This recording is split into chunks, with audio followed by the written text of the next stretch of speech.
Ion half cell. ठीक है,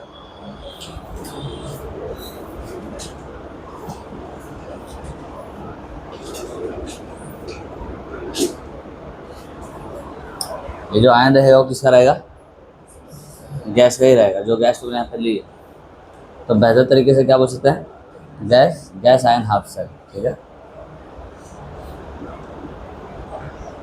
अब गैस का मतलब है तुम्हारा जो इलेक्ट्रॉन लेने देने का काम कौन करेगा? गैस करेगा। अगर गैस ये काम करेगा तो गैस होता है, वो तो ठहर नहीं पाएगा, उसके पास काइनेटिक एनर्जी क्या होती है? ज़्यादा होती है। तो उसको एड्जॉर्ब करना पड़ेगा। क्या करना पड़ेगा?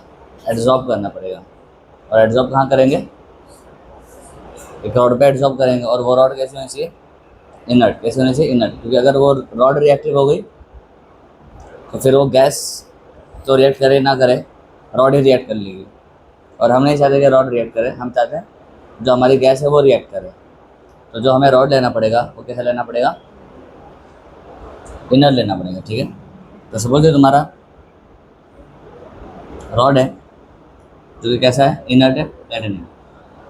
ठीक है,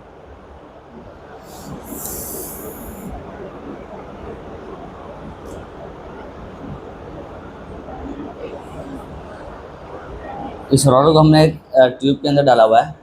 इस ट्यूब के अंदर हम लोग क्या सप्लाई करेंगे? गैस, गैस सप्लाई करेंगे। इसके अंदर एग्जांपल नंबर 1 हम ले रहे हैं हाइड्रोजन, हाइड्रोजन इलेक्ट्रोड या तो हाफ सेल। ठीक है, गैस आयन के अंदर पहला एग्जांपल देख रहे हैं किसका? हाइड्रोजन इलेक्ट्रोड का। यानी गैस कौन सी होगी? हाइड्रोजन गैस होगी। तो तुम यहाँ पे क्या कर रहे हो बेटा? हाइड्रोजन गैस को सप्लाई कर रहे हो कुछ प्रेशर से, कुछ प्रेशर से। जितना ज़्यादा प्रेशर होगा उतना ज़्यादा गैस होगी वो प्लेटिनम पे क्या हो जाएगी? एड्जॉर्ब हो जाएगी। ठीक है, और गैस का एड्जॉर्प्शन बढ़ाने के लिए हम लोग यहाँ पे ना एक कोटिंग लगाएंगे। क्या लगाएंगे? कोटिंग लगाएंगे। ये कोटिंग किसकी होगी? प्लेटिनम ब्लैक की। किसकी? Platinum black. प्लेटिनम ब्लैक क्या होता है बेटा? हाईली पोरस होता है। इसके अंदर बहुत सारे पोर्स होते हैं। बहुत ज़्यादा पोर्स होने का मतलब ये है कि सरफेस एरिया क्या होगा? वहाँ पे ज़्यादा होगा। समझ में आता है? पोर्स अगर ज़्यादा होंगे तो सरफेस एरिया क्या हो जाएगा? ज़्यादा हो जाएगा। क्यों?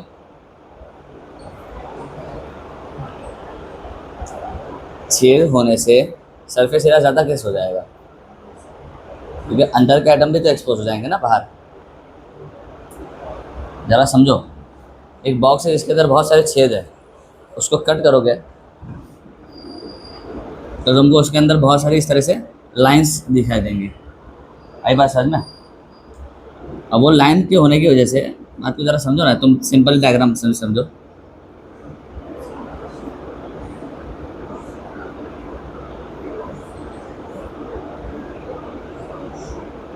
एक सॉलिड ब्लॉक है, एक है छेद वाला ब्लॉक है। किसके पास सरफेस एरिया ज़्यादा है? इसके पास। कैसे? जब यहाँ गैस आएगी ना तो गैस को सिर्फ ये और यही 4 सरफेस मिलेंगे। यहाँ ये वाला सरफेस तो मिलेगा ही। हाँ, मैं मानता हूँ कि थोड़ा थोड़ा सरफेस कम हो जाएगा, लेकिन उस कमी की वजह से जो एक्स्ट्रा जो मिल रहा है ना वो बहुत ज़्यादा है। आ रही कि नहीं आ रही बात समझ में? यहाँ जब गैस कांटेक्ट में आएगी तो गैस को चिपकने के लिए ये वाला एरिया दोनों क्या मिल गया? एक्स्ट्रा मिल गया। किसके कॉस्ट पे? ये दो छोटे एरिया के कॉस्ट पे। ये दोनों एरिया तो कम हो गया ना, ये दो एरिया तो यहाँ से क्या हो गया? कम हो गया। लेकिन उस चक्कर में ये वाला एरिया तो एक्स्ट्रा मिल गया ना उन लोग को। तो ओवरऑल क्या हुआ? सरफेस एरिया इंक्रीज हो गया। तो जितना ज़्यादा पोरस मटेरियल होता है या जितना ज़्यादा तुम पाउडर्ड फॉर्म में लोगे चीज़ों को, पाउडर करने से भी कहानी यही होगी। जब तुम चीज़ों को पाउडर फॉर्म में लेते हो ना तो सरफेस एरिया क्या हो जाता है? बढ़ जाता है। समझ रहे हो कि समझ रहे हो? पाउडर करने से क्या होता है? अंदर का जो बल्क होता है ना वो बाहर एक्सपोज हो जाता है। फॉर एग्जाम्पल ये ब्लॉक है, इसके तुम 4 टुकड़े कर दो तो कहानी ऐसी हो जाएगी, बताओ। तो ये वाली लेंथ तो अभी भी है, ये वाली लेंथ भी अभी भी है, ये चारों लेंथ तो अभी भी है, लेकिन एक्स्ट्रा देखो ये लेंथ एक्स्ट्रा आ गई। सिर्फ 4 टुकड़े करने से कितनी सारी लेंथ बढ़ गई? यानी अब जब केमिकल आएगा, यहाँ भी एक्ट हो सकता है, चिपक सकता है, यहाँ भी चिपक सकता है, यहाँ भी, यहाँ भी, यहाँ भी। यहाँ तो पहले भी चिपक ही रहा था इधर तो, लेकिन अब अंदर वाले साइड भी क्या होने लगेगा, वो एड्जॉर्ब होने लगेगा। सरफेस एरिया क्या हो गया, बढ़ गया। अगर और टुकड़े करूँगा, और टुकड़े करूँगा तो और यहाँ पे सरफेस एरिया बढ़ जाएगा, सरफेस एरिया बढ़ जाएगा, सरफेस। तो तुम जितना ज़्यादा पाउडर फॉर्म में लोगे, मतलब तुम क्या कर रहे हो, अंदर के सिंगल एटम्स को एक्सपोज कर रहे हो और बाहर, और जितना बड़ा ब्लॉक लोगे तो तुमने क्या करा, अंदर के एटम को क्या कर दिया, कैद कर दिया। अब वो बाहर रिएक्ट कर सकते नहीं है। तो ये दो तरीका है क्या करने का, सरफेस एरिया को बढ़ाने का। ठीक है, तो यहाँ पे हम लोग क्या लेते हैं, प्लेटिनम ब्लैक, यानी प्लेटिनम की ऐसी कोटिंग होती है यहाँ पे जिसमें क्या होता है, बहुत ज़्यादा पोर्स होते हैं। क्या होता है, बहुत ज़्यादा पोर्स होते हैं। ठीक है, तो जब हम लोग यहाँ पे गैस को डालते हैं तो गैस बहुत ज़्यादा यहाँ पे आके क्या हो जाती है, चिपक जाती है और रिएक्शन में पार्टिसिपेट कर सकती है। क्लियर है, आगे बात समझ में। ये तुम्हारा क्या हो गया, हाइड्रोजन इलेक्ट्रोड। क्या बोलना है इसको, हाइड्रोजन इलेक्ट्रोड। बट हमें हाफ सेल समझना है, तो हाफ सेल बनाने के लिए हम वेसल ले लेंगे, है ना, वेसल ले लेंगे। तो ये तुम्हारा क्या हो गया, गैस हो गया। अब तुम्हारे बारी किसकी है, आयन की बारी है। किसका आयन, कोई भी रैंडम आयन नहीं, गैस आयन। जो गैस तुमने लिया है उसी गैस का आयन। तो तुमने कौन से गैस लिया, हाइड्रोजन, तो तुम्हें क्या लेना पड़ेगा, हाइड्रोजन का आयन लेना पड़ेगा। यानी तुम क्या लोगे, H+। क्या लोगे, H+। और इस H+ का सोर्स क्या होगा, HCl। क्या होगा, HCl। समझे ये नहीं समझे, बस ये तुम्हारा क्या हो गया, ये क्या हो गया, गैस आयन इलेक्ट्रोड। जिसका एग्जांपल क्या दिखा हमने, हाइड्रोजन इलेक्ट्रोड। ये रहा तुम्हारा गैस, ये रहा तुम्हारा गैस का ion, gas ion half cell. Setup समझ में आया क्या है। ये हमने ट्यूब से लगा के रखी है ताकि गैस अननेसेसरी यहाँ ना जाए। गैस को तुम यहाँ डालोगे तो गैस क्या हो जाएगी, एब्जॉर्ब हो जाएगी। हाँ, कुछ गैसेस सॉल्यूशन में जाएगी और बबल्स करके क्या हो जाएगी, बाहर आ जाएगी। वो तो तुम रोक नहीं सकते, लेकिन उसको मिनिमाइज कर सकते हो प्लेटिनम ब्लैक के अमाउंट से। क्लियर है इतना, हाँ। तो ये तुम्हारा क्या हो गया, हाइड्रोजन इलेक्ट्रोड। अब देख लेते हैं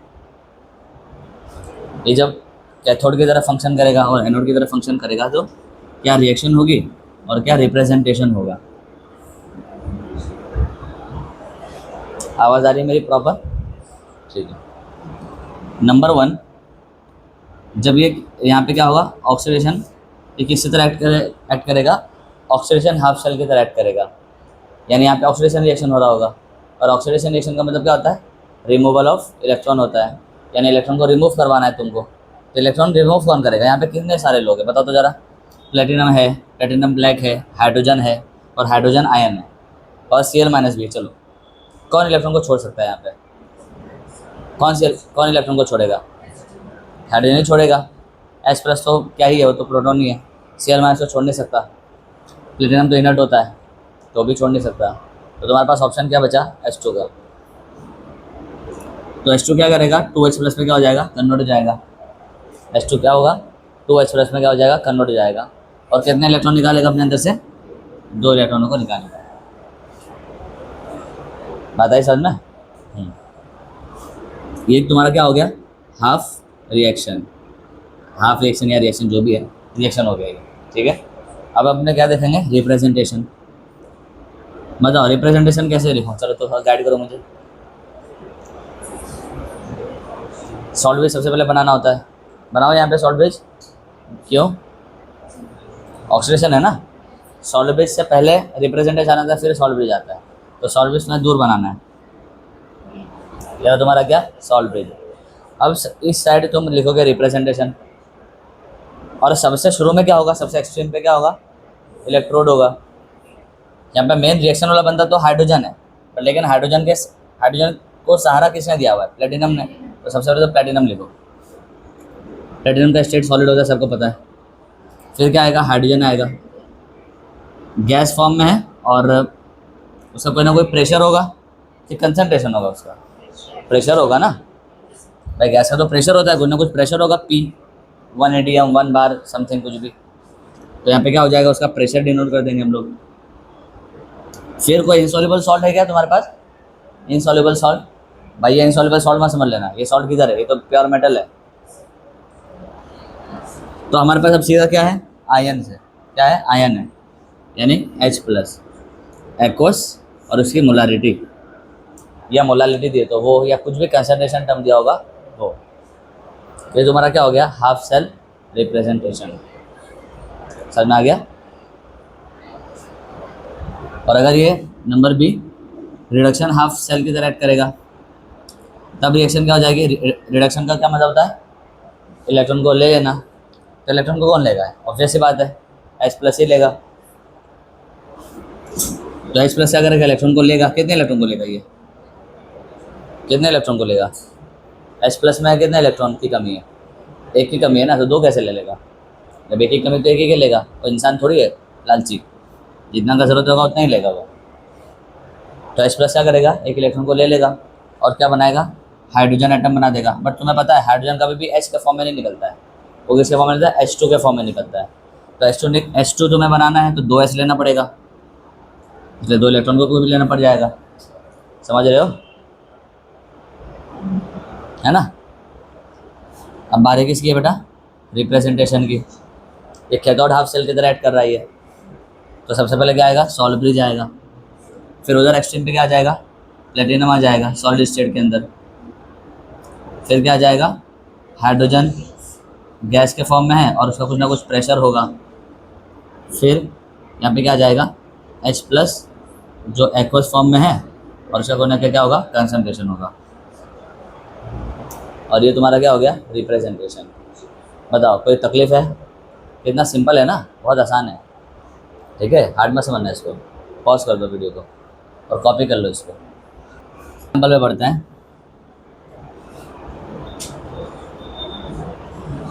अगला एग्जाम्पल में कोई दूसरी गैस लेते हैं, सपोज क्लोरीन गैस है। ये भी आता है क्या, है ना। क्लोरीन हाफ सेल, तो ऑब्वियस सी बात है यहाँ पे गैस क्या होगा, Cl होगा। बाकी कहानी तो सेम ही है। और HCl ले लो या KCl ले लो, यहाँ पे काम किसका है, Cl माइनस का है। तो Cl माइनस का सोर्स क्या हो सकता है, HCl हो सकता है, KCl हो सकता है, जो लेना वो ले लो। ठीक है, सेटअप वही रहेगा, वही प्लेटिनम ब्लैक है, वही प्लेटिनम है। चलो ये क्या है, ऑक्सीडेशन हाफ सेल की तरह एक्ट करेगा। तो इलेक्ट्रॉन छोड़ने की बात है। अब यहाँ पे कौन इलेक्ट्रॉन को निकालेगा अपने अंदर से, Cl2 इलेक्ट्रॉन को निकालेगा तो क्या बन जाएगा, Cl पॉजिटिव। Cl पॉजिटिव नाम का बंदा एग्जिस्ट करता है, तुमने कभी देखा है। तो फिर मजबूर में कौन इलेक्ट्रॉन निकालेगा, Cl माइनस। अभी तक हम Cl माइनस को नहीं छेड़े थे, अब छेड़ना पड़ेगा। तो क्या Cl माइनस से Cl बनना आसान है, Cl से Cl पॉजिटिव बनना ये तो बेवकूफ़ी की बात है। नहीं आ रही बात समझ में। तो क्या होगा, Cl2 जो होगा, सॉरी 2 Cl माइनस आएंगे, ऑब्वियस सी बात है। तो क्या बनाएंगे, Cl2 प्लस 2 इलेक्ट्रॉन। समझे कि समझे।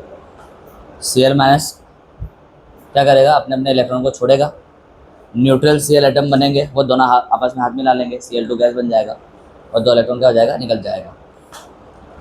जबकि रिडक्शन की तरह होगा तो क्या होगा, बताओ कौन इलेक्ट्रॉन लेगा। रिडक्शन में क्या होता है, इलेक्ट्रॉन लेना होता है, तो कौन लेगा, Cl माइनस, इसमें तो पहले से इलेक्ट्रॉन है। H प्लस वो तो है नहीं सीन में, K प्लस नहीं ले सकता, कौन लेगा, Cl2। तो Cl2 क्या करेगा, कितने इलेक्ट्रॉन लेगा, एक Cl को एक की जरूरत है, 2 को कितने, 2 Cl माइनस, रिवर्स। समझे, रिप्रेजेंटेशन देख लेते हैं। ऑक्सीडेशन है, सॉल्ट ब्रिज यहाँ बनेगा, वही प्लेटिनम, फिर Cl2 गैस, उसका कुछ प्रेशर होगा, है ना।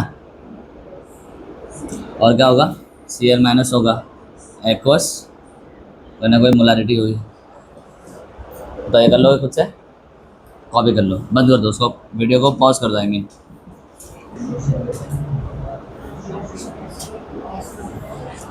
चलो लास्ट वाला half cell, redox half cell. क्या, रेडॉक्स हाफ सेल उस हाफ सेल को कहा जाता है जिसमें किसी भी एलिमेंट का 2 स्टेट होता है, 2 ऑक्सीडाइज स्टेट होता है। जैसे सोडियम है, सोडियम का ऑक्सीडेशन स्टेट क्या होता है, सिर्फ +1 होता है। लेकिन काफ़ी सारे ऐसे एलिमेंट्स होते हैं जिनका अलग अलग ऑक्सीडेशन स्टेट होता है, जिनका क्या होता है, अलग अलग ऑक्सीडेशन स्टेट होता है। ठीक है, तो यहाँ पे उन एलिमेंटों का काम है। तो एक ऐसा हाफ सेल जिसमें एलिमेंट नंबर 1 का पहला ऑक्सीडेशन स्टेट और एलिमेंट नंबर 1 का ही दूसरा, वन तो क्या बोलना है फिर, तो जब एलिमेंट सेम ही रहेंगे, उसी एलिमेंट का पहला ऑक्सीडेशन स्टेट और उसी एलिमेंट का दूसरा वाला ऑक्सीडेशन स्टेट दोनों अवेलेबल हो, और कभी ये बंदा इसमें कन्वर्ट हो जाता हो और कभी ये बंदा इसमें कन्वर्ट हो जाता हो, तो ऐसे हाफ सेलों को क्या बोला जाता है, रेडॉक्स हाफ सेल। क्या बोला जाता है, रेडॉक्स हाफ सेल। समझे, कोई एक एलिमेंट होगा जिसके जो क्या दिखाता होगा, एक से ज़्यादा ऑक्सीडेशन स्टेट दिखाता होगा, तो वो दोनों के दोनों ऑक्सीडेशन स्टेट वाले जो वो फॉर्म है उनके दोनों अवेलेबल होना चाहिए हाफ सेल में, और फिर वो दोनों क्या कर रहे होंगे, इंटर कन्वर्टेबल हो रहे होंगे।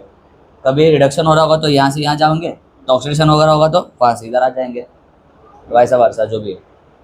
तो ऐसे हाफ सेलों को क्या बोला जाता है, रिडॉक्स हाफ सेल। समझ में आया?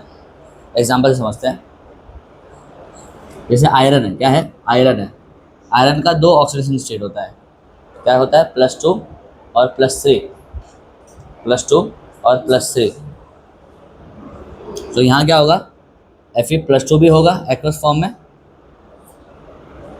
और क्या होगा, Fe+3 भी होगा एक्वस फॉर्म में। तो एक ही एलिमेंट है और उसके एक से ज़्यादा ऑक्सीडेशन स्टेट है, और वो दोनों के दोनों क्या है, यहाँ पे अवेलेबल हैं।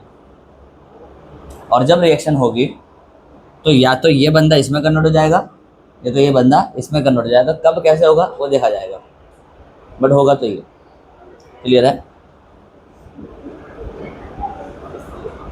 अच्छा, यहाँ पे इलेक्ट्रोड क्या होगा, ऑब्वियस बात है, रिएक्शन में ये दोनों पार्टिसिपेट कर रहे हैं, तो तुम यहाँ पे इलेक्ट्रोड क्या लोगे, प्लेटिनम लोगे। क्या लोगे, प्लेटिनम लोगे, प्लेटिनम इलेक्ट्रोड।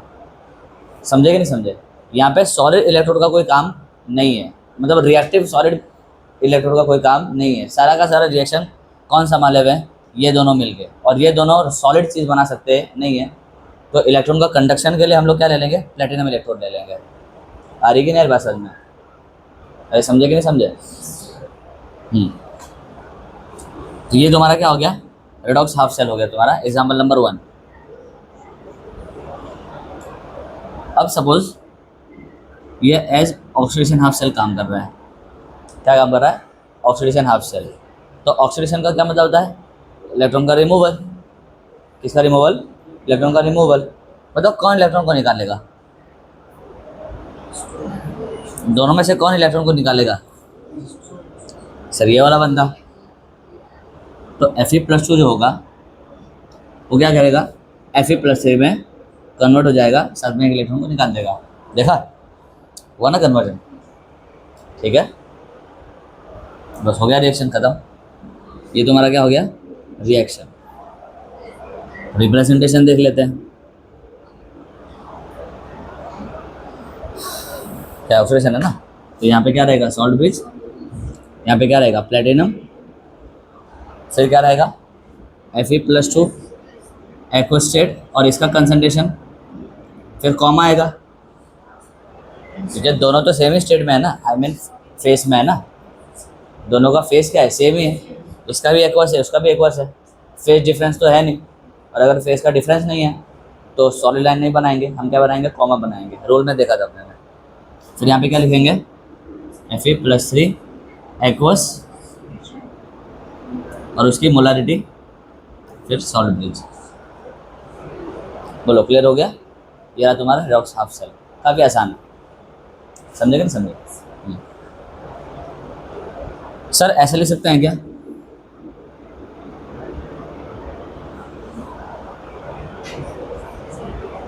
यानी कुछ मैंने +3 को पीछे कर दिया, +2 को, +3 को इधर ले लिया, +2 को उधर ले लिया, चलेगा ऐसा? वीडियो ऑन किया है तुमने? बताओ, ऐसे लिख सकते हैं? बताओ, नहीं लिख सकते ऐसा। कन्वर्जन क्या हो रहा है, +2 से +3, तो पहले +2 लिखो, फिर क्या लिखो, +3 लिखो।